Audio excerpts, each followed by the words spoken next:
Renvoise is the President and Chief Neuromarketing Officer of SalesBrain. SalesBrain is the first neuromarketing agency with a scientific persuasion model that helps companies achieve a scientific growth, rapid growth, and proven growth. SalesBrain increases marketing sales performance by targeting the decision-making part of your customer's brain with a unique, award-winning, science-based neuromap. If you want to increase conversion rates, close faster, you need to accelerate the speed at which your message can persuade the brain. Here we can see in the next slide. We can see one of the Patrick Renvoise's main books, the Persuasion Code. We can switch to the next slide. Yeah. Patrick Renvoise is an award-winning author and co-founder and the Chief Neuromarketing Officer at the SalesBrain. He has 3 passions in life: science, marketing, and the human brain. And we can switch to the next slide. And at this slide, we can see some customers of the SalesBrain company. Lastly, all copyrights in this presentation belong to SalesBrain, and that no reproduction or display might be done without the written permission from the SalesBrain. Without further ado, I'm closing my camera and microphone, then leave the floor to Mr. Renvoise. All right. Well, I hope you can hear me okay. And so today we're going to talk about the human brain. We'll talk about neuromarketing, and we will talk about the science of persuasion. But before I start, I would like to do a very short poll and ask you a question. So if you can take a second device, it's better if you don't do it on your current computer. So if you can take your smartphone and go to menti.com, and on menti.com, you enter that code. It takes only a few seconds, okay? You enter that particular code here. Again, the website is menti, menti.com, and you enter that code, and you answer this question in one word. Who would you wish to be more persuasive? In one word, with who do you want to be more persuasive? So I'm going to switch my computer to Menti, and I'm going to show you the results. So I'd like everybody to respond to that. So we have, I don't know exactly how many people on the line, but we have a lot of people. So I want to make sure that you guys answer this question. And I'm going to present the results. As soon as you start to answer this question, we will see the result appear on my screen here. So again, you go to menti, menti.com. You enter the code 52246988, and you answer. You can answer that question several times, but with one word, who do you wish to be more persuasive with? So somebody just responded, sales. Yeah, I want to sell more. If you can persuade more, you're going to be able to sell more. You want to influence consumers. You want to influence marketers. We only have one person who answered right now. Now, as we get more people to answer, the more people that have answered the same response, the bigger the word. So it doesn't seem like anybody wants to be more persuasive with their parents. Now, I mean, most of you guys are pretty young, so I suspect you don't have kids. But if you have kids, maybe you want to be more persuasive with yourself. Oh, that's interesting. All right, so let's see if I can get a little bit more answers to that. Myself, a lot of people want to influence themselves. That's the prettiest girls. Yes, of course, if you're in the seduction business, being able to influence people from the other sex, people that you're trying to attract, would be important. All right, can I get a couple more answers? I'm going to use this software a couple more times after that. So it's better if you start clients, of course. I mean, patients. If you're a doctor, wouldn't that be great if you could persuade your patients more that they need to take the medicine that you want them to take? You know, I think some research has shown that whenever a doctor makes a prescription, the probability that the patient will actually take the prescription is around 30%. So, you know, all right, great. So that's enough. Let's get out of this and let's go back to my PowerPoint now. And you will see that the topic of persuasion is relevant to my presentation. I don't know why I have this scratch here on my screen. Anyway, so again, my name is Patrick Renvoise. I am French, but I've lived in the United States for 30 years, and I'm an expert in the science of human persuasion applied to marketing. So let me start by saying that marketing does not work. Now, that's a bold statement, but marketing does not work. Why? Because here is how we deal with marketing. Normally, when you do a marketing research, you ask your customers, what do you want? And then based on their answers, you will build a product, and later you will build a strategy to sell that product. But why is it that it does not work? It does not work because people don't know what they want. In reality, when you ask people to self-report what they want or what they need, they have no clue, and you cannot trust their answers. And that's why about 20 years ago, we started to see a new branch of marketing come to life, and it is called neuromarketing. And what is the promise of neuromarketing? Well, the promise of neuromarketing is that we will continue to ask our consumers what they want, but we're not going to believe their answers. Instead, we will measure directly on their bodies various physiological changes. And the promise is that those changes are going to give us a much more accurate response as to what they really want. So today, in the world of neuromarketing, we are using what is called modalities, and we're using 5 of them. So what are those modalities? I'm going to review them very briefly to give you an idea of what neuromarketing is. So the first modality that we use is called facial coding, or the detection of facial expression. In other words, I may ask you, well, would you like to get a new version of Coke? And I'm not going to believe what you say. Instead, I'm going to measure directly on your face what you are really meaning if you say, yes, I like that version of Coke, or I would like that version better.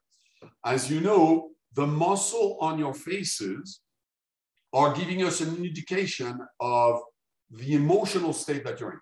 I mean, on your face, you have 43 muscles, and those muscles are controlled by very specific areas of the brain. And we believe that these indications come directly from your subconscious, and they are a much better indication of what you really like. So that's one of the modalities. And by the way, these tools today are not very expensive. You can use them directly over the web with a $5 video camera, and they are very accurate. Now, the second modality that we use is called, again, I do not know if you can see it, but somebody is writing something on their screen, and this is appearing on my screen. So this is not me doing it. Anyway, so ignore those various signs here. And if that person has a way to erase it, that would be great. Anyway, so the second modality is called voice analysis. And what we do here is the software listens to your voice, and it does a spectral analysis of the response of your voice, and it can deduct if you're sad, if you're happy, if you're angry, if you're sad to the point of, crying. And again, it takes a professional actor to lie with their voice.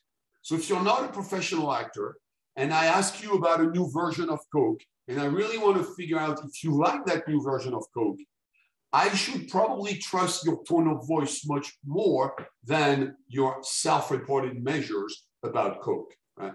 So that's the second modality. The third modality that we use is we measure how people use their eyes to track an image. It's called eye tracking. And we can also measure very quickly if your pupil dilates. Why? Well, the pupil is, people cannot self-control their pupils.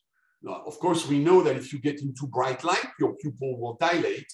And then if you go into the dark, actually the opposite. If you go into bright light, your pupil will contract. If you go into the dark, your pupil will dilate.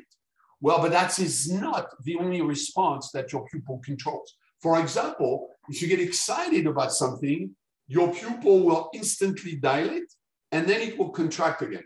That can be done in about less than 1/10 of a second. So if you're not really properly trained on it, if you're not recording the pupil of people, you might not even notice that they were excited about what you said. But today, there are software that allows you to do that, to measure the pupil dilation and track where your eyes are going onto an image. And then, of course, we know that your eyes will tend to be attracted to things with which it is pulled to. The fourth modality that we use is called skin conductance and heart rhythm. Now, here is what happens. Imagine you're lying, right? In other words, I'm asking you, do you like this version of Coke? And you tell me, no, I don't like it. But in reality, you like it. Well, guess what? Your skin also gives us a direct indication as to what you really think. So here's an example again. If you're consciously lying about something, your skin will decrease its resistance. In other words, there will be microperspiration at the surface of your skin, and this microperspiration can be measured. And this again gives us a quick overview about what's happening in your subconsciousness. So we do that by measuring skin conductance. We can also measure it by looking at your heart rhythm. Why? Because if you get excited about something, your heart rhythm will go up. Again, most of those signs are not typically reported by the person under measurement. You know, you might not even be aware that your heart rhythm has gone up, or you might not be aware that your skin has slightly changed its resistance. But for marketeers, it is very important because it gives us a much clearer picture of the truth about what you want. Another modality that is being used is an electron sephalogram. Now, you know that brain activity is nothing else than the result of small electrical currents between your neurons. Those currents happen inside your skull, but they create an electromagnetic field on top of your head. We can measure these little currents that are formed on your head, and then we can deduct some forms of brain activity. So people use EEG to do that. Some other people even use an fMRI, and that gives us a picture of what is happening inside your brain. So again, we are using these 5 modalities to figure out what the consumer really wants. And let me tell you the conclusion of this after doing this for over 20 years. Well, after doing this for 20 years, we realized that making all these measurements is very interesting, but it is not helping us really be more effective when it comes to persuading people. And why is that? I mean, maybe neuromarketing was supposed to be the ultimate tool so that, you know, you would do one of those marketing research and you would be able to establish once and for all if people really like that new version of Coca-Cola. But that is not the case. Why? Because persuasion is even more complicated than that.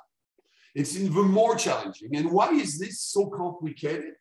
It's because the organ that you're trying to persuade, so this is a scale 1 brain here, the organ that you're trying to persuade is not linear. In other words, it is afflicted by what the expert called cognitive biases. And today, we know of 188 of those cognitive biases. In other words, Homo sapiens is not a rational machine. So you cannot trust what they say, and they are completely unpredictable when it comes to, you know, what are they going to buy? Now, I'm going to show you a picture. I know you're not going to be able to see them, right? But these are the 188 cognitive biases as per 2016. Now, why is that list dated? Well, that list is dated because it keeps changing. In other words, we keep discovering more and more of those cognitive biases. So I want to make sure that you understand what these cognitive biases mean. So this is, the human brain is a non-linear device. Let me explain. If it was a linear device, here is what happens, right? You give a stimulus to people, you get a certain response. If it was rational, you would give the same stimulus and you would get the same response. But it does not work for Homo sapiens. Why? Well, I may ask you now, would you like to get a chocolate or a vanilla ice cream? And you might tell me, well, Patrick, I really like vanilla. I want vanilla. And then I could wait 5 seconds and I ask you the same question again. Would you like a vanilla ice cream or chocolate ice cream? And although nothing may have changed in your environment, in other words, the temperature might be the same, it's the same time of the day, etc. Suddenly you might say, you know, right now, I don't want vanilla anymore, I want chocolate. So again, if the human brain was linear, a certain stimulus would always deliver the same response, but it does not. And scientists are studying the non-linearity of the human brain, and they call that cognitive biases. And we know today of 188 of them.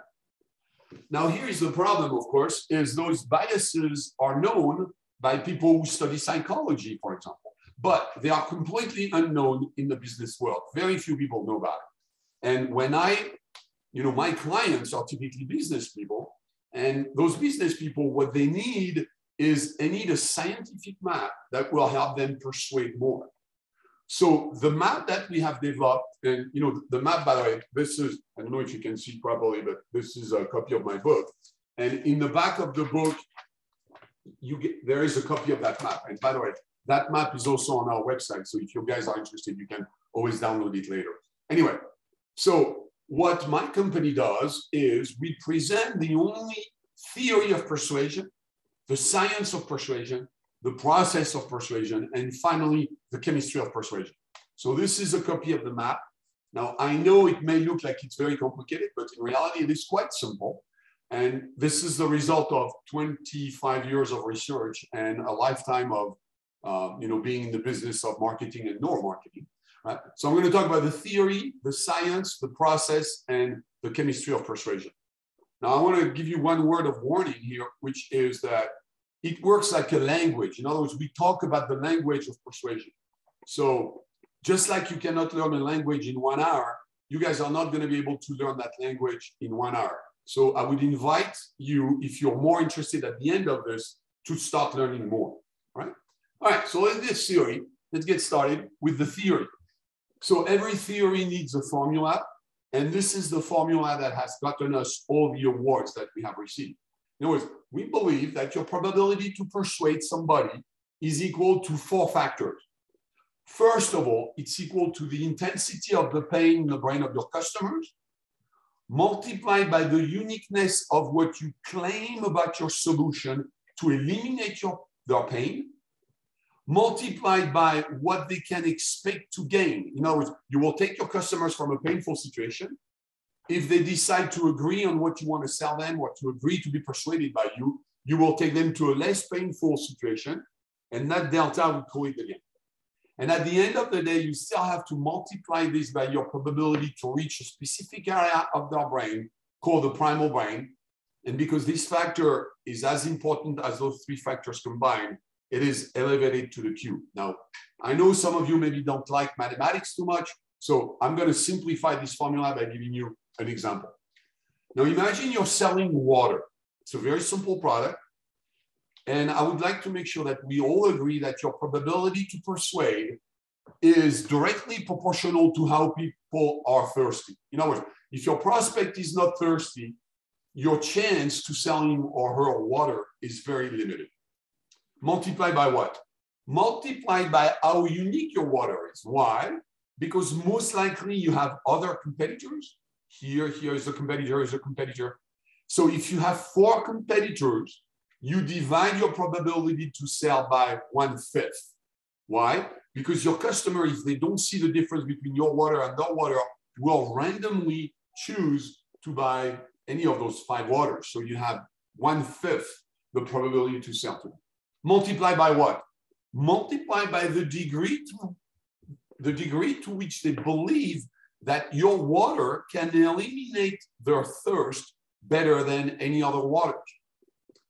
And those 3 factors combined, they will define what you should say about your water. But at the end of the day, you still have to work on the delivery of your message. And it's how your message will trigger a very specific part of the brain, which I'm going to start to talk about in just 1 minute, which is called the primal brain. So again, this is the what you should say, and this is the how you say it.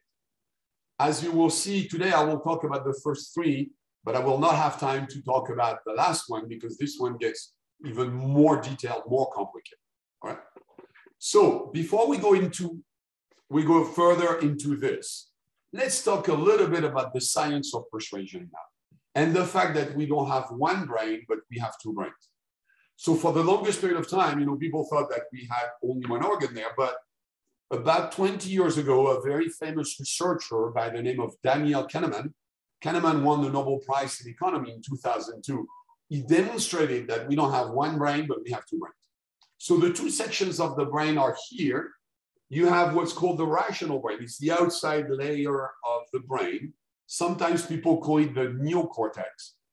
And Kahneman demonstrated that when it comes to persuasion, this is only a decision influencer.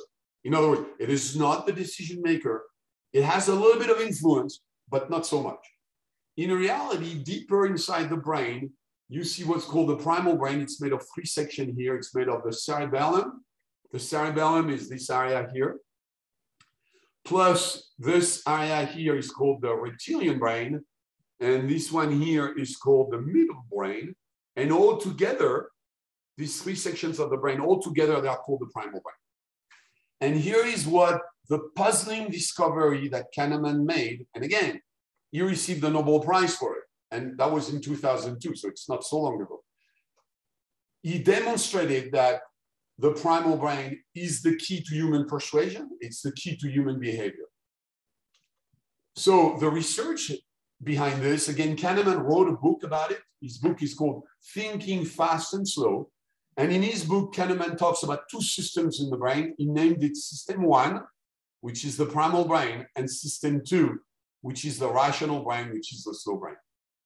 So Kahneman demonstrated beyond reasonable doubt, and I'm going to use one sentences, he demonstrated that System 1 still rules today. So if you guys haven't read his book, I can't blame you, because his book is very famous. He sold many copies, but it's a very difficult book to read. In other words, only about 20% of the people who buy that book finish it. It's really PhD plus level reading. Because Kahneman was a great researcher. I'm not so sure he was a great teacher. He made it very complicated for people to understand what he talks about. But here is the conclusion, and I'm going to try to make Kahneman's finding a lot easier for you guys. And what I'd like to do is I'd like to compare the primal brain versus the rational brain. So here are some attributes of the rational brain. So your rational brain is your smart brain, but it's also your slow brain. By contrast, the primal brain is the fast brain, but it's a brain that is very limited. In fact, it's a brain that we share with any vertebrate. So it's not a brain that is very evolved, and it's a brain that is 100% focused on survival. It's a brain that's ancient. You know, your neocortex is about 5 million years old, and your primal brain is 100 times older. It's 500 million years old. It's ancient. It's a brain that is always on. It's a brain that does not care about time. It's a brain that the expert says live in the immediate experience. And the immediate experience is a rolling window of approximately 7 seconds long. So your primal brain lives only in the present. It cannot deal with the past very well, and it cannot predict the future for sure.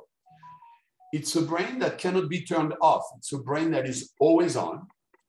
It's a brain of very low level capabilities. These capabilities are always linked to survival. So it's about low level vigilance, intuition, gut feelings, this kind of thing. It's a brain that does not like anything new. It's a brain that always seeks something familiar. Why? Because if something is familiar, most likely it did not jeopardize your survival. So you will want to repeat that behavior over and over. Right? So that's why, for example, if you like coffee in the morning, most likely tomorrow morning when you will wake up, you will not try to drink tea. You will want to drink coffee. Right? So that impulse that you have in the morning, because in the morning you could choose to get a hot milk, you could get just a glass of water, you could get a glass of orange juice, you could get a glass of coffee, or you could get a cup of tea. So every morning you're not really thinking about it, but maybe you're drinking coffee. And at the moment you're making the decision to prepare your coffee, it's your primal brain that is telling you, oh, no, you don't want to drink tea. You really want to drink coffee. Okay? Now, it's a brain that is completely automatic. In other words, another way of seeing it, it's the brain of the unconscious. So I want to warn you a little bit here, because Kahneman did not believe that there was a location for what he calls System 1. But other researchers since then have demonstrated that really System 1 is the unconscious primal brain. So the System 1 is the primal brain, right? And it's completely automatic. In other words, again, when you're preparing your coffee in the morning, you don't have to think about what am I going to drink. Instantly, your brain goes for you start to prepare your coffee. And then finally, it's a brain that is almost impossible to control, right? For example, when people get into a mass hysteria, now imagine you're in a big stadium, right? And on the loudspeaker, you hear, and there is a loud noise, whatever, so everybody has to evacuate the stadium. Well, you can tell people, oh, don't panic. So everybody knows they should not panic, because if they panic, people will die at the gate. But if telling people don't panic will have no effect, people will panic and then people will die. Why? Because it is impossible, almost impossible, to control the impulses of your primal brain. In fact, it takes about 25 years for a baby to be able to control the impulses of their primal brain. In other words, researchers have now established that we are under the mercy of our primal brain up until the age of 25. And at the age of 25, finally, the rational brain starts to somewhat control the primal brain, right? So this is all an intellectual exercise right now. So what I'd like to do is I'd like to demonstrate a few experiments that shows your primal brain in action. So the first thing that people do in life is they trust their eyes, right? I mean, we have eyes, they send a signal to our brain, and we typically trust what we see. And I'd like to tell you that because the brain is biased in the way we perceive visual information, you should not trust your eyes. So this is a very simple experiment. You have a checkerboard, you have and there's a light source here, and you can see now the square labeled A and the square labeled B. The question is the square A darker than B? Now, if you're like most everybody will tell you, yeah, A is darker than B. It seems to be obvious, right? But I'm going to demonstrate now that A is not darker than B. In fact, A is exactly the same color as B. So look at your screen carefully. I am bringing a single shade of gray, and as you can see, A is exactly the same level of gray as B. Yet when I remove it and nothing else is changing, right? I mean, I'm not tricking you here. In reality, A is exactly the same color, but your brain is telling you, no, A is darker than B. So what does that mean? Well, that means that your brain synthesizes images in a certain way, which is completely irrational. You cannot trust your eyes. All right, so we're going to do another test now to show you what we call the math theories bias. It's a very simple test. The question is this: a cookie plus a candy is equal to $1.10. We know that the cookie is $1 more than the candy, and the question becomes, how much is the cookie? So to answer that question, I'm going to ask you to take this test again here and respond. So if you can go on, if you can go on this, on your Menti, if you can go on Menti now and answer the question, how much is the cookie? I have a problem here with my, give me one quick second. If I do this, it should work now. All right.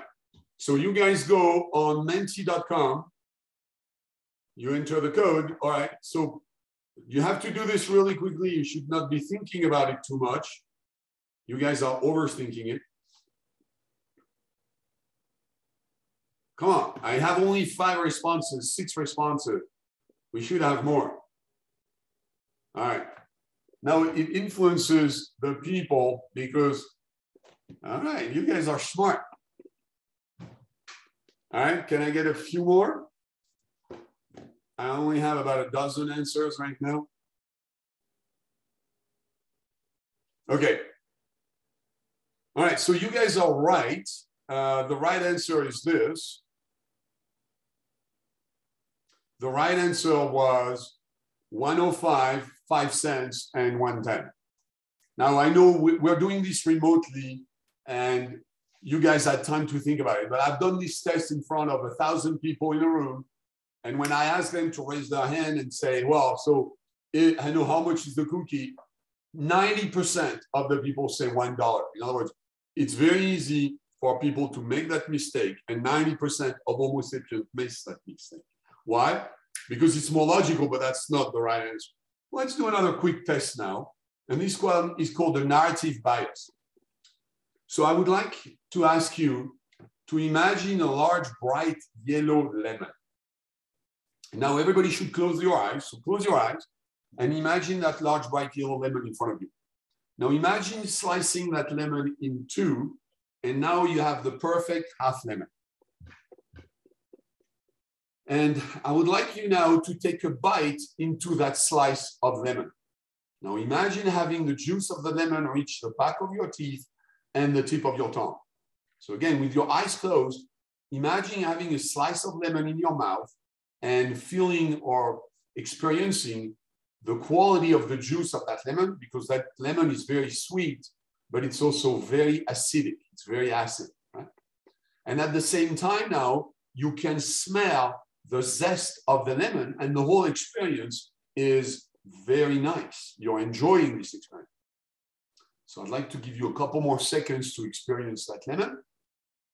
And now open up your eyes and think about what's happening. What is happening to your body right now? Well, right now, most likely, you guys are salivating. Now, you didn't need to salivate because you very well knew that there was no juice of lemon in your mouth, right? But if I told you the story of that lemon properly, your primal brain was imagining that you had lemon in your mouth. Therefore, you believed that you had lemon in your mouth, and you had to prepare the juice of that lemon for digestion, which made you salivate. So you see how primitive your primal brain is? Your primal brain is so primitive that a good story will make him believe that the story is real. In fact, if you think about it, there is a whole industry called Hollywood, which is based on that, right? Why do people pay $10 to go see a fun movie? Well, people pay $10 to go see a fun movie because it makes them smile. Now, they know that whatever is happening to the hero is not true, but it doesn't matter. If the movie is sad, people are crying. If the movie is funny, people are laughing because their primal brain believe that what they are seeing is real. Now, I'm going to give you another experiment here, and this one is very, very important. Why? Because this is what you would need to have done if you wanted to get the Nobel Prize in economics. So I didn't mention it, but Kahneman was a professor of psychology at Princeton University, but he received the Nobel Prize in economics. So this is one of the tests that he did to help him get the Nobel Prize. So you guys are going to have to make two bets. You have to bet. You cannot not bet, right? And in each bet, you will get two options. So in the first bet, you can either choose option A. If you choose option A, instantly you win $5,000. Or you can get option B. And in option B, we will flip a coin. If the coin lands on heads, you win $10,000. If it lands on tails, you win nothing. So I cannot see all your cameras, but normally when I do this test, I ask people to raise their hand. So you guys can choose now. You choose option A and option B. And I'm going to give you the results of 1,000 tests that I've done with this. But if you do this test, and Kahneman did it, you would notice that about 95% of our population chooses option A. So most of you now, if I'm not completely wrong, most of you should have chosen option A. By the way, the probability of gain is the same, right? Because you have 50% chance to win $10,000. So the amount that you can win in average, probabilistically speaking, is the same. But it doesn't matter because most people choose option A. So far, so good. But here is where it becomes interesting, because now you're going to have to make a second bet. And in this second bet, you have two options, but the problem is you will lose this time. So option A is you lose $5,000 for sure. In other words, if you choose option A, you have to send me $5,000. Or you can choose option B, and in option B, we're going to throw a dice, or we're going to throw a coin. If it lands on heads, you lose 10,000. If it lands on tails, you lose nothing. So you guys have to make your choice. And normally you have to be honest and quick on this. And when Kahneman did it, he noticed that about 95% of the population chooses option B. And it doesn't make sense. Do you agree that it doesn't make sense? Because if the human brain was a rational linear device, at least we would be symmetrical. But we are not. And congratulations, you just discovered one of the 188 cognitive biases. And just as a matter of test here, does any one of you know the name of that bias? So if you guys have studied psychology, you will know the name of that bias. So can anybody name that bias? You can unmute your microphone and let me know. Anybody? Well, I think it's called survival bias because we don't want to lose anything. The word right, exactly, yes. So this is called the loss aversion bias. And so this is one of the last cognitive bias that was discovered around the year 2000. And some researchers even quantified the loss aversion bias. And everybody should know that quantification. So does anybody know to what is equal the loss aversion bias? What's the key number? So most likely you don't, because it's not reported in Kahneman's book. Other researchers have quantified that. And the magic number is 2.3. And I want to explain to you what that 2.3 means. That 2.3 means this. Now, imagine I am trying to sell you a pen or a pencil, right? Imagine I'm trying to sell you this pen. And imagine this pen is worth $2.3. Well, logic would say that if I am trying to sell you this pen here, that you would be willing to pay $2.3 for it. Why? Because you will receive this pen, it's worth $2.3, but you have to pay for it, and you would be normally willing to pay $2.3 for it. Well, that would be true if we did not experience the loss aversion bias. But because we experience that loss aversion bias, in reality, people only want to pay $1 for something which is worth $2.3. By the way, I'm sure that you're familiar with the 50% discount. In other words, when people make a sale and they say, oh, instead of paying full price today, you're going to get 50% off. Why do you think that offering 50% discount is really effective in selling more? Because it offsets the loss aversion bias of 2.3. Does that make sense? Are you guys following me? Right? So again, I don't have time today to review all these biases, but the bottom line is Homo sapiens is completely biased. In other words, we cannot trust anything in terms of Homo sapiens making the right decision, but we have to be aware of how they are biased in their decisions so that we can create more effective marketing campaigns and we can be more effective when we try to persuade people. Now, at the end of the day, understanding those 188 complex biases is very difficult. Instead, what I'm going to suggest is that we can explain them, we can translate them into 6 ways to stimulate the primal brain. In other words, that primal brain is so ancient, it is so primitive that there are only 6 ways you can stimulate it. And these are the 6 stimuli. In other words, they need to be personal, contrastable, tangible, memorable, visual, and or emotional. So I'd like to review those stimulus right now.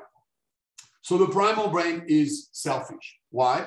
Because it's only worried about one thing, which is me, me, me. In other words, there is no compassion at the level of the primal brain. It's all about my survival, and I pretty much don't care about the survival of anybody else. You know, if I care, compassion, for example, is a completely neocortex emotion because your primal brain only worries about me, me, me. And by contrast, if you look at how people typically do a corporate overview now, I don't know if you guys have seen a lot of corporate overviews, but in my job, I've seen probably 3,000, maybe 4,000 corporate overview in my life. And inevitably, when people talk about their company or them, they talk about their mission, our product, our technology, our people, our customers, our future plan. And at the end, what does this do? It puts the customers to sleep. Why? Because they don't care. Amazingly enough, when you look at the homepage of most companies, and I would invite you to choose later on, you don't want to do this right now, but look at the homepage of any company and count the number of times they say the word we and our versus the number of times they say the word you and your. Why? Because the primal brain does not care about we and our, the vendor. They only care about me, the buyer. So depending if you use the word we or the word you more, your message might be primal brain friendly or not. And here is the problem. Most websites today, most homepages are written in the we language as opposed to be written in the you language. So that does not work. The we language has zero impact on the primal brain, which is the brain that decides. All right, let's talk about contrast or contrastable now. So let me give you a Brain 101 lecture here, which is this, right? A normal brain receives about 11 million bits of information per second. So this is a brain, you're sitting at your desk right now or a table, and although you don't know it, but your brain is receiving 11 million bits of information per second. Now, those bits come from 5 sources, which are your 5 senses. So you're receiving visual input, you're receiving auditory input. If you're touching something, you're receiving kinesthetic input. So the 5 senses plus all your internal mental processes, which are also generating a certain number of bits. For example, if you think about a lemon, part of your brain is processing bits about that lemon, okay? But here is the problem. Do you think that you can be aware of 11 million bits of information per second? Do you think that you can pay attention to that?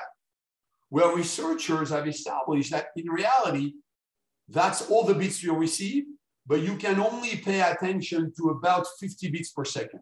In other words, you're filtering and you're eliminating 99.995% of all the information you receive. In other words, we are blind to what's happening to our brain because we can only focus on a small amount of information that our brain processes. So what does that mean? That means you have to find a way to use contrast. So for example, if I start to paint this bit here in black, in other words, if I was going to paint this bit in black, suddenly some of your attention would be going to that bit. I want to show you ways that advertisers are using contrast to get your attention. Now, this is an ad for Weight Watchers. And as you may know, Weight Watchers sells program for people to lose weight. But do you see how they're using contrast? They are not using much text. There is no text, right? Entrance, exit. But they're using contrast as a way to capture your attention and then hopefully to have you then later buy their service. All right, the third stimulus is tangible. Tangible, what does that mean? Well, that means the primal brain does not understand abstract, complex concepts. In fact, the primal brain is also called the pre-verbal brain. What does that mean, pre-verbal? It means the primal brain does not react to sound very well. It reacts to visual, for example, more, or things that are tangible, things that are simple, things that it can touch, things that it can understand. So again, the primal brain is pre-verbal because remember I said the primal brain is 500 million years old. But by contrast, how old is language? In fact, how old is Homo sapiens? So again, this is a scale 1 brain of Homo sapiens. Do you know how old our species is? So Homo sapiens is about 200,000 years old. But do you think that we've been using language as a way to communicate for 200,000 years? Well, the answer is no. So let's talk about how old language is. Well, we know written language very well. We have been able to date written language. So written language is about 8 to 10,000 years old. That's the first inscriptions on the pyramids in Egypt, right? So written language is 10,000 years old. Spoken language is a lot older. Spoken language, the experts do not really agree, but the experts say that spoken language is anywhere from 60,000 to 100,000 years old. But bottom line is, language is not old enough to have a chance to make an impact on the primal brain. You know, language, when you read and etc., you use mostly your neocortex. You cannot use your primal brain. So the primal brain barely understands words because words are not tangible enough. If you think about it, you cannot touch a word. It's not tangible. So let me show you some examples here of ads, of an ad that is tangible, right? It says reserved for drunk driver. So it's a parking spot, but did you see how they made their value proposition more or easier to understand? That triggered instantly your primal brain because it's very tangible. You don't want to park there. Right? That means you would have an accident. Right? The fourth stimulus is memorable. What does that mean? Well, it typically means that normally your customer will not buy at the moment they see the message. Right? In other words, you may put an ad on the billboard, and then 3 weeks later, your customer may want to buy a product similar to what you're selling, like toothpaste or whatever. So remember that it's never what you communicate to a customer at a point of time, which is important. It's what will they remember about your solution at the moment they will make their decision. And that requires their memory, the human memory. Well, the problem is that the primal brain lives in a window of time which is 7 seconds long. So chances are your primal brain will not really remember anything 3 minutes, 3 days, 3 years later.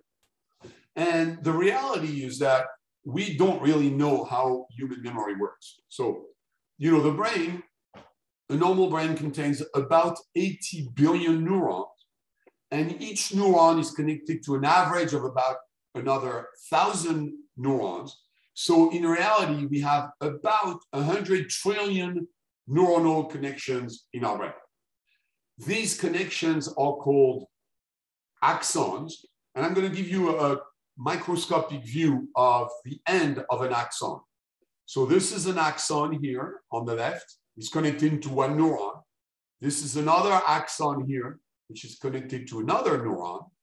And the connection is not continuous. In other words, there is a gap in the connection, and that gap is called a synapse. And brain activity is nothing else but the exchange of small electrical currents on the axons. Right? And it requires, here, these are little molecules. These molecules are called neurotransmitters.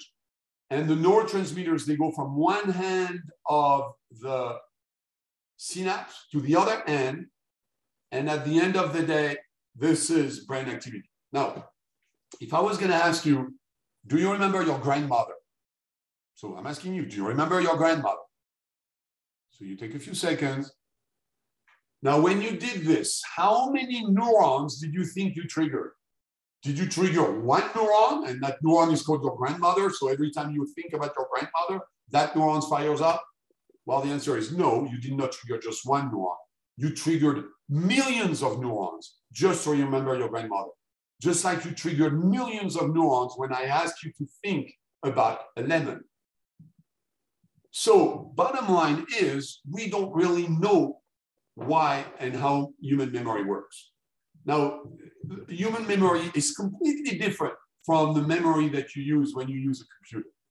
And when I've had a chance to ask two of the top researchers in the world on human memory, what is human memory and how does it work? You know, I asked the question to Antonio Damasio, who is head of the Neuroscience department at UC Irvine in California. And I said, you know, professor, how does human memory work? And he gave me an explanation and I did not understand it. I asked the same question to Joseph Ledoux, who is the head of the Neuroscience department at New York University. And I can tell you that we do not today understand how human memory works.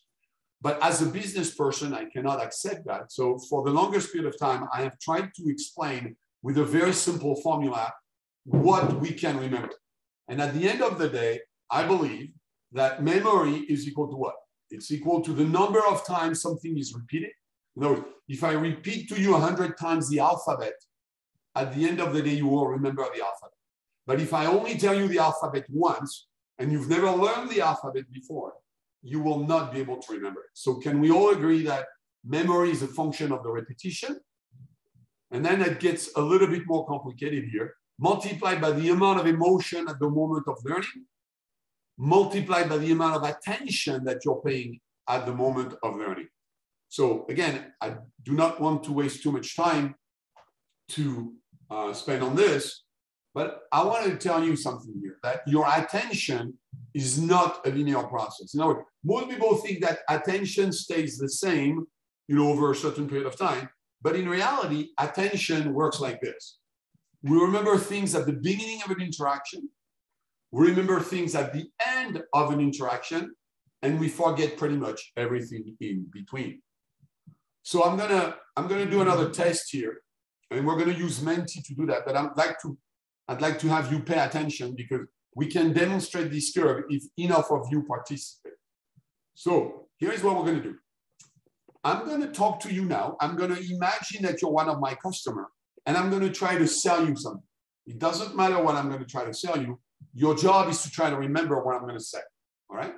So the rule of the game is you cannot write, so you're not allowed to write right now, but I'd like you to prepare a pencil and a pen and a piece of paper. So prepare a piece of paper and a pen and be ready to write, but only when I tell you to do so, okay? So we're doing the test.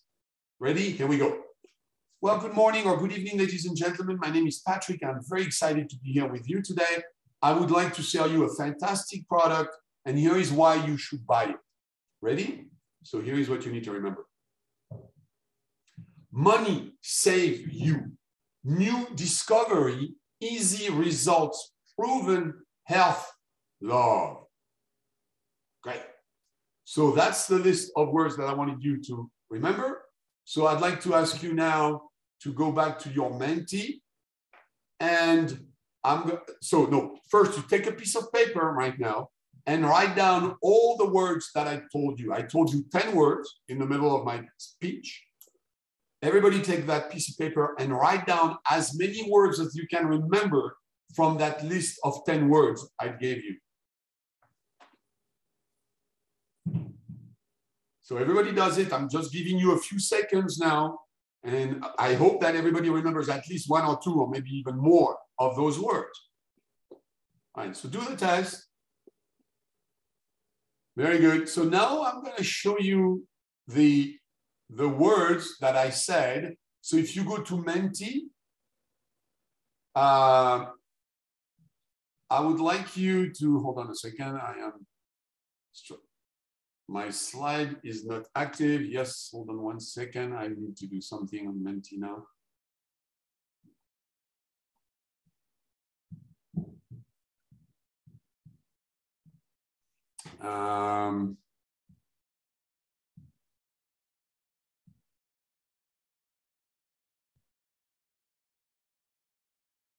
All right. So now take your phone, go to Menti again, 52, 24, 69, 88. And of the words, these are the 10 words that I said. So one person casted their vote now. So please, we need to make it statistically relevant. We need as many people to respond as this, right? All right. Now, I know it's difficult for you because English is most likely not your first language. In fact, English is my third language. I learned French, and then I learned German, and then I learned English. But can you start to see the curve that I was talking about? In other words, I did not change the order of the words, but here is what's happening. Most of you remember the first words on my list. Most of you remember the last words on my list, and most of you forget the words in the middle. So again, this is the fastest way I can demonstrate this curve here, this test, right? But again, remember, I've done this test in front of thousands of people in many different locations.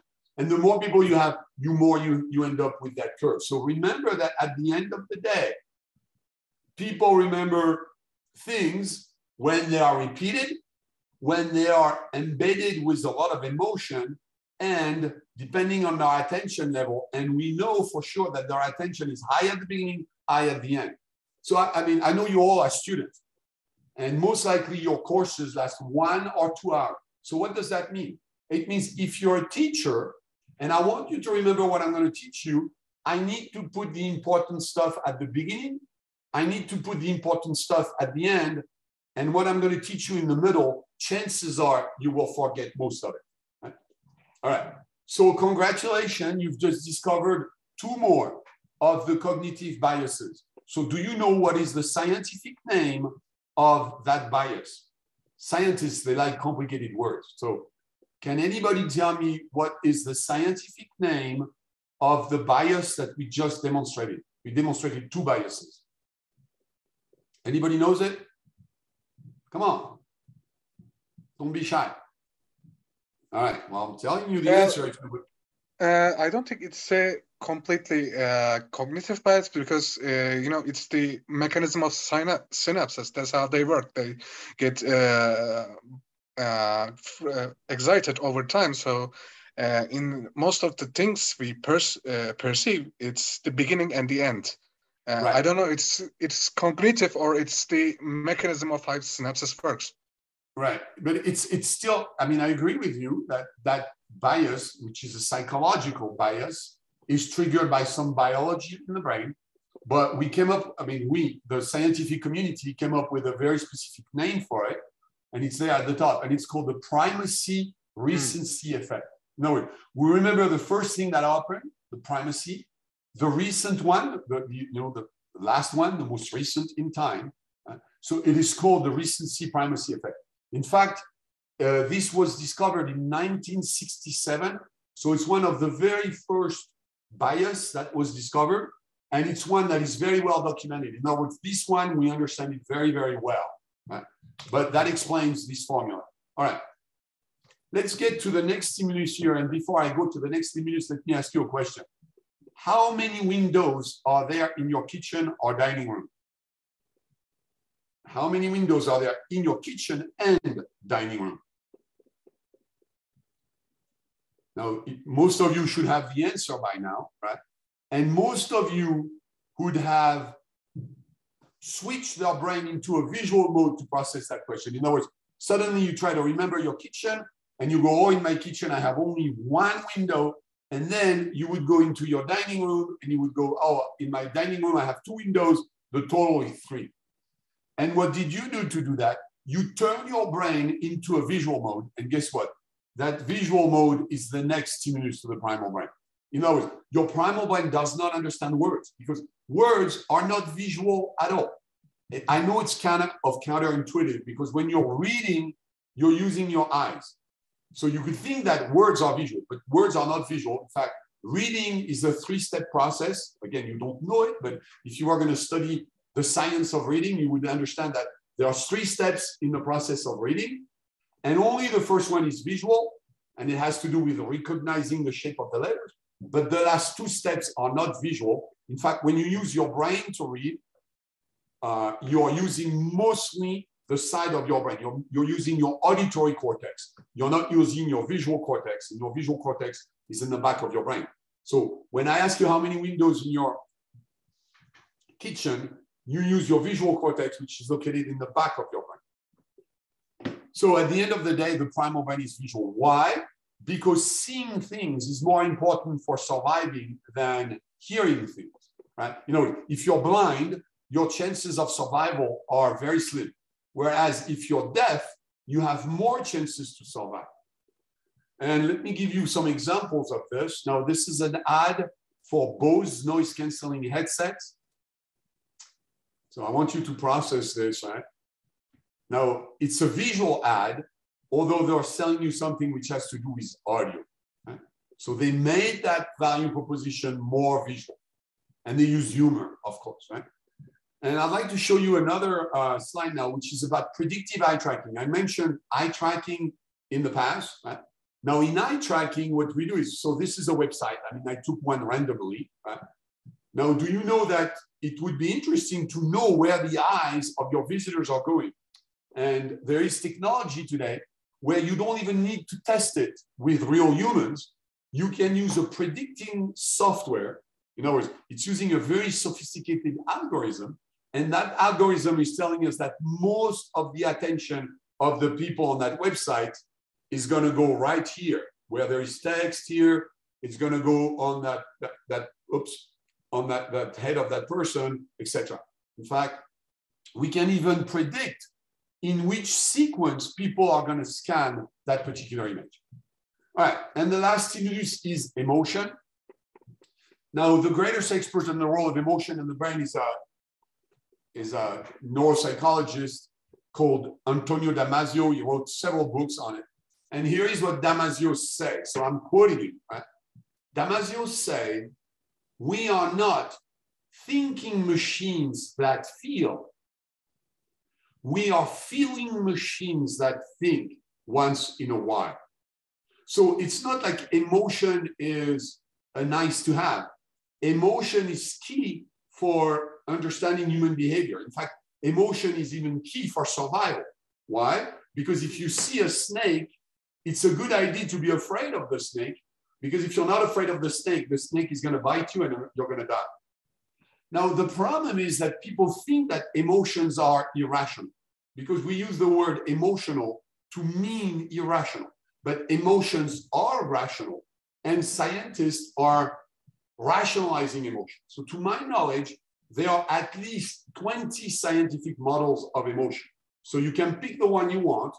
I like one by a scientist called Plutchik.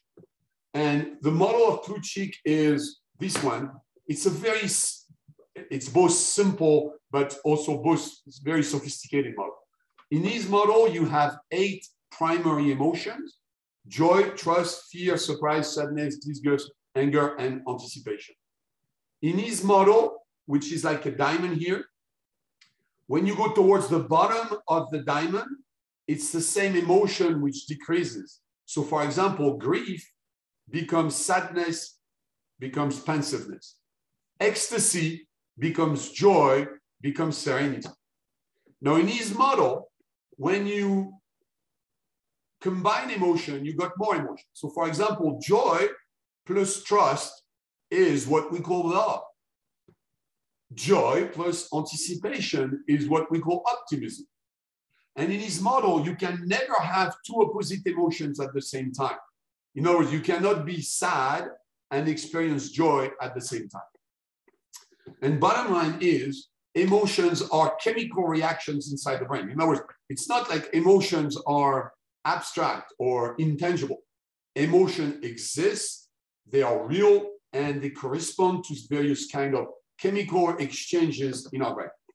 In fact, the word emotion comes from the Latin words movere, which means to move. And it is because we started to experience emotions a long, long time ago that we have evolved to be who we are and what we do today. But remember that an emotion, it was what precedes motion, and it's all based on survival. So for example, if I see an apple, I will have the emotion of desire. I want the apple, and that brings me closer to the apple, and then I can eat it. But if I see a snake, the snake will create the emotion of fear, and I'm going to move away from that fear, okay? So from those 8 primary emotions, we can build a palette of 64,000 different kinds of emotion, for which only 8,000 have a name, and an average human being experiences 48,000 different kinds of emotions per day. So if you look at the life of any of us, right, our emotions oscillate from having positive emotions to unpleasant emotions, right? And we do that 48,000 times a day. So what's the secret of why we buy stuff? Why do we buy stuff, right? Why would one of your customers want to buy one of your stuff? Well, here is what happens. We buy stuff to the promise that at some point, the product that I'm going to buy or the service will take me from a painful situation, a negative emotion, right? And I will be lifted with a positive emotion, which is linked to the value. So for example, you know, if I buy a new phone, maybe my new phone is going to cost $300 or $500. But the idea of owning that new phone is exciting to me. So right now, maybe I don't have a phone. So my life is painful because I can't call my friends. And if I buy that new phone, I will be able to call my friends. I will be able to get text messages. I can look at my Facebook account, whatever. So that's the value. And that value is creating a positive emotion. The problem is when you sell something, you're going to have to decrease that positive emotion by the price. Why? Because you're going to have to pay for it. And if you lose all your money, it will jeopardize your survival. In other words, if you pay too much for a particular product and you don't have enough money to buy for food, you will not survive.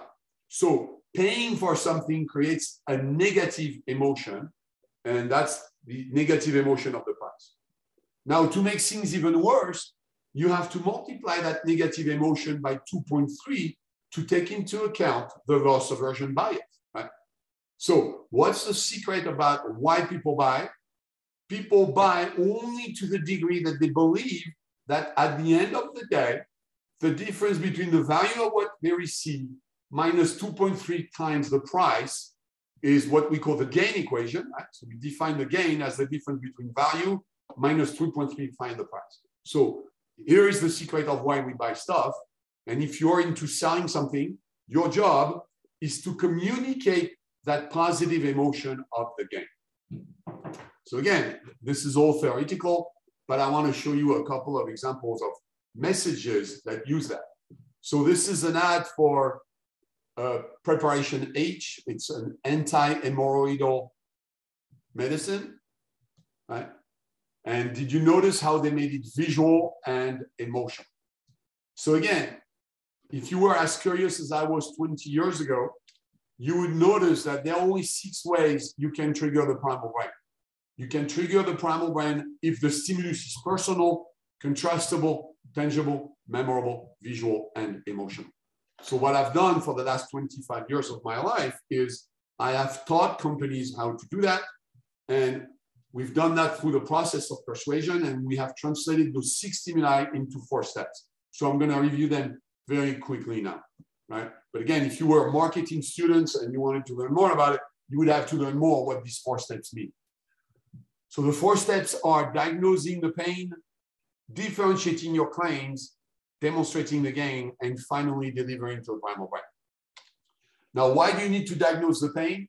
Well, because people tell you, oh, I think I know what I want, but in reality, they don't know what they want, and they know even less what their pains are, because this is all anchored into their primal brain. This is all into their subconsciousness. So the idea of diagnosing the pain is to make it very personal. In other words, you need to diagnose the pain, because when you're selling something, your customer, they don't care about what you're selling. They only care about the fact that your product might eliminate some pain in their brain. The problem is most of the time, they're not even aware of their pain. So quickly, an example here. When people tell you, I want a slice of pizza. Now imagine you sell home delivery pizza. What do you think is the #1 pain of people when they tell you, I want a slice of pizza and I want it to be delivered at home? Well, most people don't know it, but let me tell you a story. 30 years ago, 35 to be precise, there was a small pizza shop in the United States, and that small pizza shop is called Domino's Pizza. And by the way, Domino Pizza today is the #1 in the business of home delivered pizza in the US. And they made that survey. They tried to analyze what is the #1 pain of the consumer when they buy a slice of pizza at home. And the answer is, it is the anxiety of not knowing when the pizza will arrive. The anxiety of not knowing when the pizza will arrive. And if you were living in the United States, you would know the slogan of Domino. Why? Because the slogan of Domino for 30 years has been 20 minutes or less, or it's free. That's the slogan of Domino in the United States. Everybody knows it, right? 20 minutes or less, 30 minutes or less, or it's free. And what the bottom line is? Well, the bottom line is Domino's is not in the pizza business. Domino's is a FedEx organization which happened to sell pizza. And that brings us to the iceberg of decision drivers. What are we going to find in the iceberg? We're going to find what people like, what people want, what their needs are, what their pains are, and at the end of the day, their fears. Why? Because every decision we make is based on the fear of survival. The problem is it's so deep inside our unconscious that we don't even know it. So remember that the visible part of the iceberg here is our conscious, rational brain. And what's underneath here is our primal, unconscious brain. And remember that 90% of who we are of an iceberg is under the water level, right? So in reality, my chart here is not to scale. This is only the tip of the iceberg, right? So if you ask people, what do you want?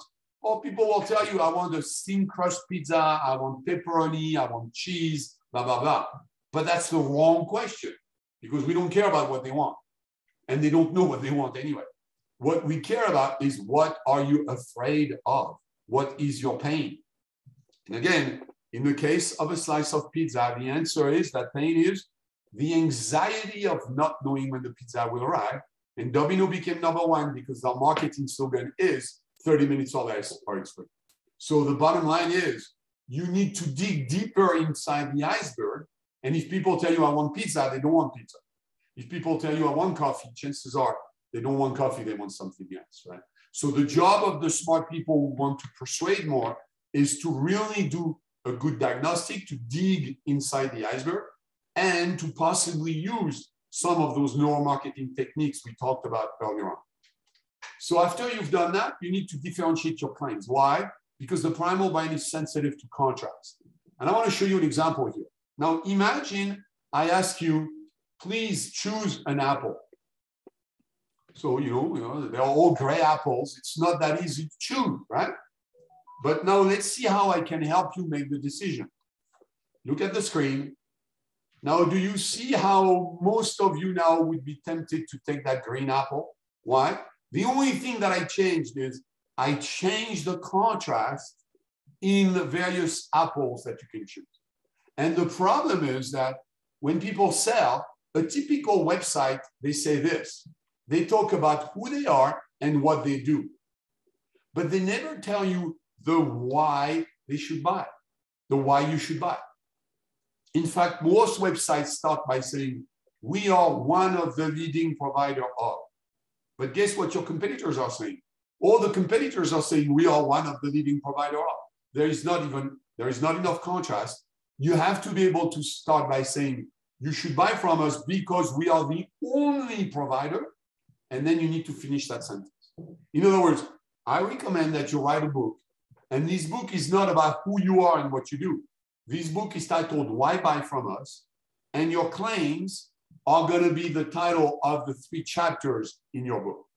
So I'm asking you not to talk about all the things that don't make you unique. Because if you're selling apples, talking about the fact that you have a red apple is going to be completely insufficient. It's not going to work. You have to be able to find a green apple in your site. You're going to tell me, okay, Patrick, but very often it's difficult to differentiate because my competitors have a very similar apple to mine. And I'm going to tell you yes and no. Because here is what the reality is maybe your apple is red. But if there is just one little stripe of green on your apple, that is enough. In other words, you don't need to have a green apple to differentiate your offering. You just need to find one thing that makes your apple unique and then only talk about that. In the case of Domino's, for example, they don't talk about all the flavors of their pizza. They only find one thing that is unique about them is that they commit to delivering your pizza in less than 30 minutes. Right? So there is nothing unique about the pizzas at Domino's. They only find one thing unique in their delivery, but the only thing they communicate is about what makes them unique, which is the delivery. All right, and the last step is you need to demonstrate the gain. Why? You need to make it more tangible to the primal brain. The problem is very often when people sell something, the value proposition is too intangible. People, for example, they say, oh, you should buy my solution. It will save you money. So first of all, everybody says that, right? It will save you money, but it's not tangible enough. They have not quantified it and they have not proven it. And the financial value is only one aspect of it. In other words, it's not always the cheapest one that wins.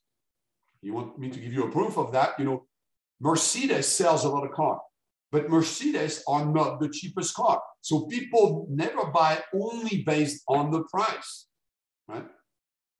So I found that there are 3 sources of value. You know, whenever you buy something for a business, for example, the value can be financial. In other words, it can have an impact on how much money you're going to save later, but it may have an impact on the strategy of your business, or it may have an impact on you, the person who is buying or making the decision to buy. So there are 3 values, and I find that there are 4 ways you can prove it. They are organized in decreasing order of strength. And again, I'm going super fast here, but the best way to prove a value is to use a customer case. Right? So for example, if I want to sell you an expensive watch, Well, I'm going to give that watch to somebody famous. That somebody famous might be Roger Federer, if you like tennis, right? And if I do an ad for my watch, we're only going to see Federer with his watch. I mean, Federer works with Rolex, right? So he's not going to say anything, but we're going to see that he's using a Rolex watch. And your primal brain goes, oh, I like Federer. He's a cool guy. And if he buys this watch, I need to buy it. In other words, your primal brain will say, we know Federer is a cool-looking guy. He uses a Rolex. And your primal brain is made to believe that if you buy the same Rolex, you will look as cool as Federer, okay? But they're using a customer case. So this is an example with somebody famous, but customer cases. Now imagine if I'm trying to sell a supercomputer to Airbus, and I have sold the same supercomputer to Boeing. Well, chances are Boeing and Airbus have very similar processes. So if I want to influence Boeing to buy my supercomputer or Airbus, I'm going to use a customer case which is very close to that. Right? So customer case is the best proof of value. The second best is the demo. For example, in the case of Domino's, when they say 30 minutes or less, or it's free, the fact that they added or it's free is a demonstration of the financial value that you would gain if they get late with their pizza. The third one is data. Data is not very primal brain friendly, but you can still prove value with data. And when you have none of that, you can use your vision. And your vision is when you tell your customer, trust me, Mr. Prospect, I will save you $1 million next year. So the whole idea for your customers to buy from you is that you need to demonstrate that what they will gain, which will be equal to the sum of the value of each of your claim, and they may have a financial, strategic, and personal dimension, will be greater than the cost. And there might be a financial cost, but there also might be a strategic and personal cost. And if you want to take into account the loss aversion bias, you have to multiply this by 2.3. So again, I'm going very fast here. Just so you understand, when I do this with the company, it typically takes us several weeks or several months to do this slide here, right? Bottom line is, if I want to conclude it with one slide, whenever you're selling something, you need to demonstrate, and this is a program to lose weight. So in this particular case, you want to demonstrate that the guy has lost weight, okay? So if you're here, you're almost done. You still have to deliver to the primal brain, which is the last step of my process. Now, this is where the model gets a lot more fine, if you want. And this is where it would take me days, if not weeks, to explain to you how it works here. But this is the language of the primal brain. That language has 6 words of vocabulary. We call that persuasion element, and 7 rules of grammar. We call that persuasion callus. So these persuasion callus are impacting this 6 elements of persuasion. And at the core of your element of persuasion should be your proofs of gain. But you still need to use other elements to make sure people will really be persuaded by it, right? So I'll give you an example of a persuasion callus. I talked about it earlier on, but if you're writing your message in the we or our language, the primal brain will not react to it, right? Because that brain really understands only the you language, you meaning the me, the prospect or the buyer, right? So writing in that language forces you to use the word you or the name of the person you're talking to. And then there are more of it, telling stories, using contrast. Contrast is both a stimuli and a persuasion callus. Varying teaching modes. There are 3 ways you can teach people. You can teach people visually, you can teach people auditorily, or you can teach people kinesthetically. Each mode has a very specific effect on the brain, so you have to learn more about it. You have to trigger emotion, and at the end of the day, you want to make it short. All right? So that's the end of my presentation. I have a few minutes for questions if you want. But before we go into these questions, I would like to ask your feedback. So if you can go to Menti and answer this question here. Oh, no, I don't know why I'm going here. This is not where I want to go. Okay, here we go. So what did you think? Did you learn something about this presentation? And would you like to learn more? about this. And then after that, I can take a few questions if you want. Well, I want to ask about the fears and pains, but in a very specific way. I want to ask that, can we create artificial pains or fears that affects our customers with to buy our product? Yeah. So yeah, that's an interesting question, because as you may know, in marketing, people are telling you, well, your customer don't know what they want. Maybe we can create the need, right? You can create the need. Now, the reality is there is some wisdom in the human brain. You know, this is our brain. And that brain has been very effective at helping you survive. In fact, as a species, we do more than survive. We thrive to the point that maybe we even have too many people on the planet, right? So there is some kind of wisdom in us. And it's very hard to make us believe we have a pain that we don't have. So my answer to you will be yes, maybe, but it's very difficult. Like I am studying the case of watching what we call De Beers diamond cartel and how they do marketing, but actually by using some, as you mentioned, the customer case, like giving someone and creating some marketing visuals, they try to create the perception of the love is equal to the diamond and its size for years. And now we have to buy those diamond engagement rings no matter what. So I think it works, but it's a really hard and long investment in terms of advertising. But in the end, there is some cases like Coca-Cola or this De Beers diamond cartel that it works, but it's really long and painful. Right. So you're right. I mean, to some degree it works. Diamond is an interesting concept, by the way, because diamonds, except if you need to cut something very hard, diamonds are useless, right? I mean, nobody needs a diamond to survive. Diamonds, they are not forever. I mean, I always love this advertising because they say diamond lasts forever. It's not true. Yeah. Diamond, they burn, right? Now, diamonds are just carbon. I mean, it's atoms of carbon, but they are organized differently, right? So it's crystallography, which makes their value. But diamonds are really useless. Now, why do people buy diamonds? Well, they buy diamond as a way. It's typically the man who buys diamond for his soon-to-be wife, right? And it's a way for him to express his love. But the value of it is really remote. However, diamonds are very expensive. So why is that?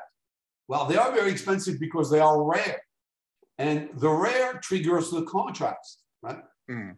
And it's all in our ego. In other words, if I am a woman and I want to get married to a guy, I want the guy to be very rich. So I'm going to judge his love by the size of the diamond that he's offering. So do you see how the diamond industry has been really good at doing that? So they created the pain, and the pain for the guy who's going to buy the diamond is, I don't want my future wife to believe that I am cheap. Yeah. So it is possible, but it's difficult. Yeah, but and I want to add another point that why diamond size is related to the love is the Western diamond can't tell when they see the Soviet diamonds are emerging, but they realize that Soviet diamonds are really small. So they created a contrast in terms of that, but they used really long marketing campaigns. And why they are rare is actually a real difficult concept, but they actually reduced the extraction of diamonds. So they used the industry, they bent the industry because they have power for it. Not every company will have the power for that big project, that kind of project, but they actually can artificially create demand, or they artificially reduce the extraction of the supply of diamonds too, in that case. So I think we came to conclusion that the fear and pain can be created, but it's really expensive and really long to make. And there are some controversial conglomerate or different kind of industries coming together in terms of marketing to do that. There is what can I say that? I can say that media and this industry is coming together to make big projects like this. That's the last thing I want to add, and thank you for the presentation. Okay, maybe I have time for one more question. Anybody? Okay, I can forward from the forms. There is a question about that you talk about how the brain responds differently to same stimuli. Can this also be related to free will? Does it have to be a cognitive bias? Okay, I'm not sure I understand the question. So you want to repeat it? Okay, you talked about how the brain responds differently to the same stimuli. Can this also be related to free will? Does it have to be a cognitive bias? All right, so that's almost a spiritual question. So the question of free will, right? This is a question I ask myself every day, and I think that every expert on the brain is also wondering, is there any such thing as free will? Because if you think about it, if you take the human body, we have a limited number of atoms, right? So you could count very precisely down to the exact number of atoms. And that human body is a closed system. In other words, it is what it is right now. I have my brain in there, etc. So if you believe that the human body is a closed system, then there is no free will. Why? Because you have your brain here. The brain is the sum of the reaction of all the chemical and electrical reactions inside it, and it's a limited number.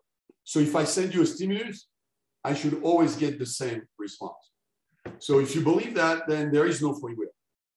Or if you believe that the mind, right? I mean, I'm talking the mind, not the brain now, that your consciousness, if you believe that your consciousness has no atoms, no weight, no color, no whatever, then that mind that sits on your brain could not disappear. It's like an energy.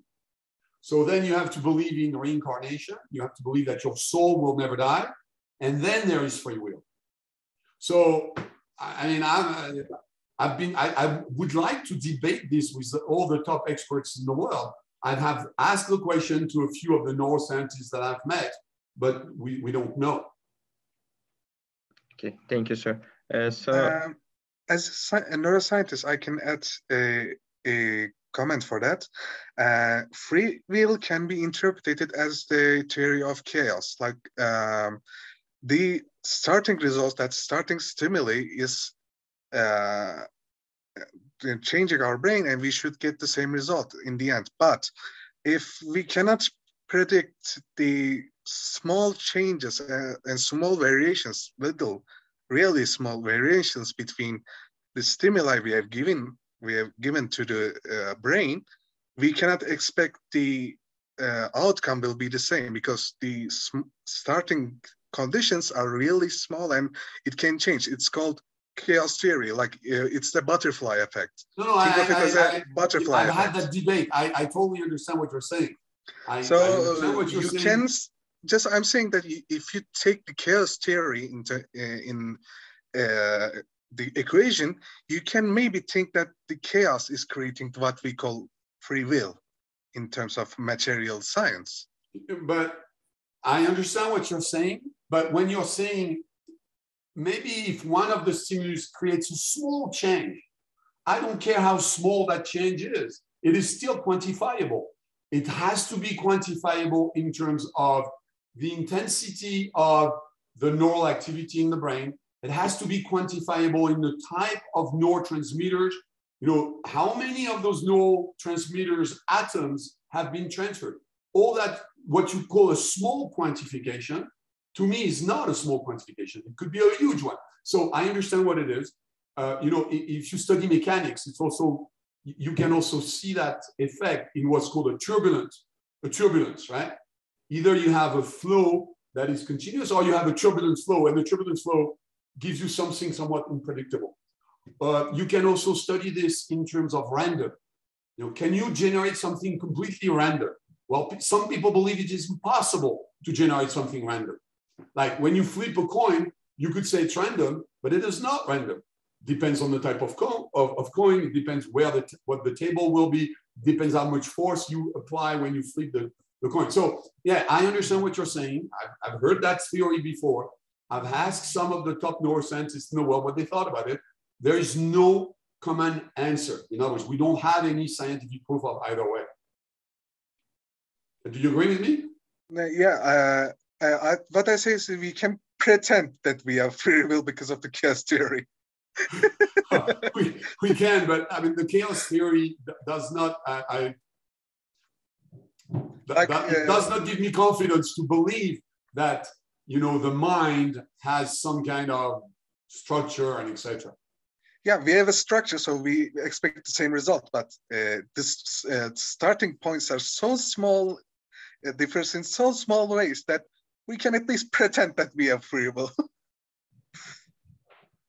Okay, so I don't know if you guys are interested in learning more, but I wanted to point to 3 things you could do if you want to learn more.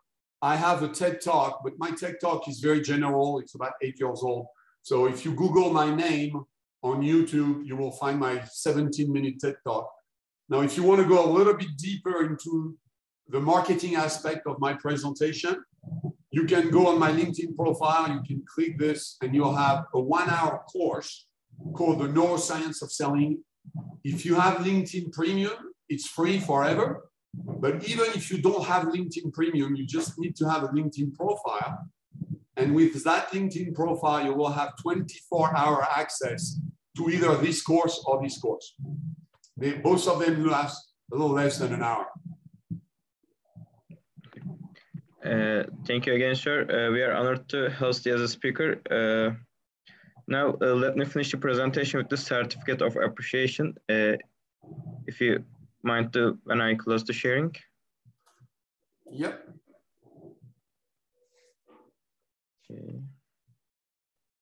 And I hope I did not go too much over my time because I realize it is quite late. So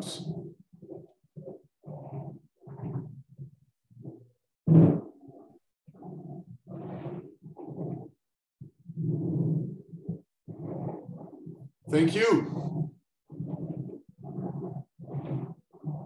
Thank you. So see you soon in other activities, other organizations. Thanks for the brief presentation. It was very informative. Bye-bye now. Goodbye.